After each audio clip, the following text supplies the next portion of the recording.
আসসালামু আলাইকুম। সো আজকে আমরা শিখব রুবিক্স কিউবের পিরামিড রুবিক্স কিউব আমরা কিভাবে সলভ করতে পারি। সো এর আগে আমি আপনাদেরকে 3x3 Rubik's cube, 4x4 Rubik's cube সবগুলো টিউটোরিয়াল দিয়েছি। সো আজকে আমরা শিখব পিরামিড রুবিক্স কিউব কিভাবে সলভ করা যায়। সো সবগুলো রুবিক্স কিউবের মধ্যে আমার মতে পিরামিড রুবিক্স কিউব সলভ করাটা সবচেয়ে বেশি সহজ। সো এটাকে আমরা স্ক্র্যাম্বল করে নিই, আমরা এটাকে ধাপে ধাপে শিখব। সো কোনো সূত্র ছাড়াই কিন্তু আজকে আপনারা শিখতে পারবেন কিভাবে পিরামিড রুবিক্স কিউবটা সম্পূর্ণ সলভ করা যায়। সো আজকে আমরা চলুন শুরু করা যাক। ভিডিওটা খুবই শর্ট হবে, সো একদম মনোযোগ দিয়ে দেখবেন। স্টেপ বাই স্টেপ আমি আপনাদেরকে বুঝিয়ে দিচ্ছি, কোনো সূত্র মুখস্থ করতে হবে না, একদম সিম্পলি আপনারা এটাকে সলভ করতে পারবেন। সো এটা আমি আপনাদেরকে স্টেপ বাই স্টেপ বুঝিয়ে দিই, চলুন শুরু করা যাক। সো প্রথম যে স্টেপটা সেটা হচ্ছে যে চারটি কর্নার আছে এখানে, কিন্তু পিরামিড রুবিক্স কিউবে কিন্তু চারটি কালার, কিন্তু নর্মাল 3x3 রুবিক্স কিউবে কিন্তু 6টি কালার থাকে। যাই হোক, চারটি কর্নার কিন্তু সেম কালারের করতে হবে, অর্থাৎ এই যে উপরেরটা আমি ঘুরিয়ে দিব, নিচেরটার সাথে উপরেরটা একদম এই যে এই দুটো কালার সেম করতে হবে, পাশাপাশি এই সাইডেও সেম হবে, এই সাইডেও সেম হবে। একটা যদি মিল করি তাহলে কিন্তু সেম হবে। ঠিক একইভাবে এই জায়গায় সেই কাজটা করতে হবে। এটা আমরা একবার ঘুরিয়ে দিই, এই দুটো কালার সেম, এই দুটো সেম, এই দুটো সেম, এভাবে সবগুলো কালার সেম কালার করতে হবে, মানে সবগুলো কর্নারগুলো সেম মিলাতে হবে। এটা একদমই সহজ কাজ। দুটো দুটো করে সবগুলো কিন্তু যে কর্নার সেগুলো কিন্তু আমরা সলভ করে ফেললাম। প্রথম স্টেপ কিন্তু একদম সহজ। এরপরের যে স্টেপটা সেটা হচ্ছে আমি যে কোনো একটা কালার চুজ করব, লাইক আমি ইয়েলো চুজ করতে পারি, বা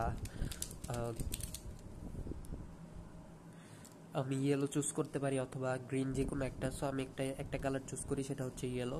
সো ইয়েলো চুজ করলে আমরা ইয়েলোর সাইডটা আগে সম্পূর্ণ সলভ করব, এটা হচ্ছে সেকেন্ড স্টেপ। সো এখন প্রথম যে কাজটা করতে হবে, এই যে কর্নারগুলো যে আমরা এক কালার করেছি সেগুলো ইয়েলোর 3টি কর্নার আমরা এক সাইডে নিয়ে আসবো। যেমন এই যে এটা এখান থেকে, এটা এখান থেকে আমরা নিয়ে আসলাম, অর্থাৎ 3 সাইডে ইয়েলো কিন্তু আমরা নিয়ে এসেছি। সো এটা ছিল এই স্টেপ। এখন আমরা জাস্ট এই যে কর্নারগুলো এগুলো কিন্তু সলভ করব, তাহলে কিন্তু এই নিচের যে লেয়ারটা সম্পূর্ণ কিন্তু সলভ হয়ে যাবে, বলা যায় অর্ধেকই সলভ হয়ে যাবে, খুবই সহজ। সো এই স্টেপটা একটু ভালো করে বুঝবেন, এটাই মেইন বোঝার বিষয়। সো একটা জিনিস খেয়াল করেন। সো এখন দেখেন, এখানে যদি এই পিসটা যদি আমরা সলভ করি, এখানে মনে করেন এখানে কোনো পিস নেই, বা এই কালারটা আপনাকে দেখার দরকার নেই। এখানে যদি এটাকে আমরা সলভ করি তাহলে কি কালার প্রয়োজন হবে? এই দুটো কিন্তু আমরা সলভ করে ফেলেছি, এই দুটো সলভ করে ফেলেছি। সুতরাং এখানে কিন্তু এই কালারগুলো কিন্তু সেট হয়ে আছে।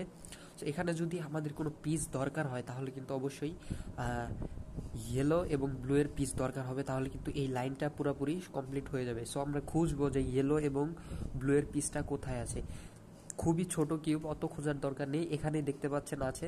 সো ইয়েলো এবং ব্লু এর যে পিসটা, এটাকে বলা হয় এজ পিস। দুটো কালারে এজ পিস থাকে এবং কর্নারে থাকে 3টে কালার, যেটা আগে দেখিয়েছি। সো এজ পিসে আপনাদেরকে এজ পিসটা এখানে বসাতে হবে। সো কিভাবে বসাবেন? এই পিসটা জাস্ট এখানে বসাবেন। সো দুটো কালার যে থাকবে, একটা হচ্ছে আপনার সামনে থাকবে, একটা হচ্ছে নিচে থাকবে। সো নিচে আছে আমাদের এখানে হলুদ, উপরে আছে ব্লু। সো এখন জাস্ট নিচে যেটা যাবে সেটা আপনার সামনে থাকা যাবে না, অপোজিট সাইডে থাকতে হবে, এবং সামনে উপরে যেটা বসবে সেটা সামনে থাকলেই চলবে। ওকে, সো এতটুকু জাস্ট মনে রাখেন যে নিচে যেটা যাবে সেটা অবশ্যই সাইডে থাকতে হবে। অর্থাৎ হলুদটা যদি এভাবে থাকতো, এই পিসটা ধরেন এভাবে আছে, যেই সাইডে থাকুক, এই সাইডে অথবা এই সাইডে, এখানে আছে হলুদটা কিন্তু আপনাদের সামনে চলে আসে, তাহলে এটা এভাবে রাখা যাবে না। এই সাইডে ঘুরিয়ে এটাকে আমরা এক সাইডে দিয়ে দিব, দেন আমরা এটাকে ইনসার্ট করব। যেহেতু এই পিসটা ডান সাইডে আছে, এটাকে আমি উপরে করলাম, এটাকে বামে দিলাম, ইনসার্ট হলো, নিচে দিয়ে দিলাম। খুবই সহজে কিন্তু এই পিসটা সলভ হয়ে গেল। সো একইভাবে আমরা অন্য পিসগুলো সলভ করব। সো এখানে আমাদের প্রয়োজন ইয়েলো এবং গ্রিনের পিস, কারণ ইয়েলো এবং গ্রিন আছে দুই সাইডে।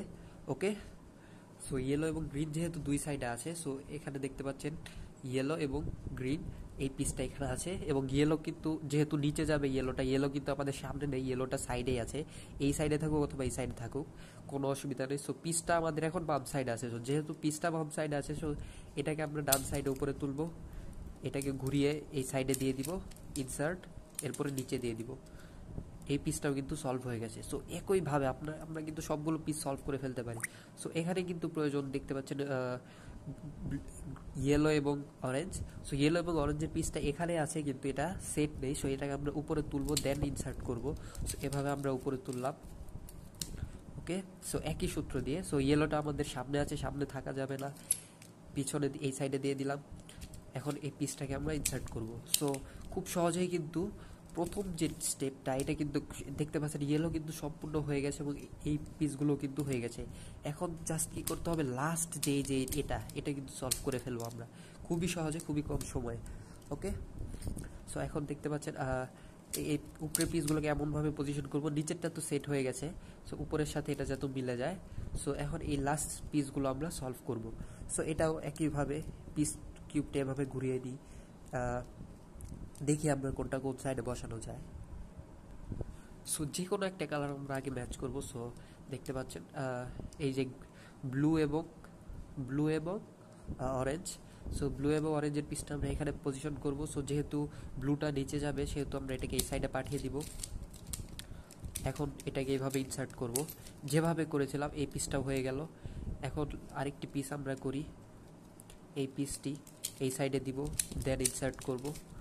এভাবে আপনারা জাস্ট করতে থাকবেন যতক্ষণ না সলভ। তো এটা সলভ করার পরে একটি কিন্তু দেখতে পাচ্ছেন যে ইয়েলো কিন্তু এলোমেলো হয়ে গেছে, কোনো অসুবিধা নেই। আপনারা এভাবে জাস্ট পিসগুলো এলোমেলো করে করতে থাকবেন, একসময় কিন্তু অবশ্যই মিলে যাবে। অত ডিটেলস একদম ভিতরে যদি ঢুকতে যান একটু নিজে থেকেই বুঝতে পারবেন, সময় লাগবে।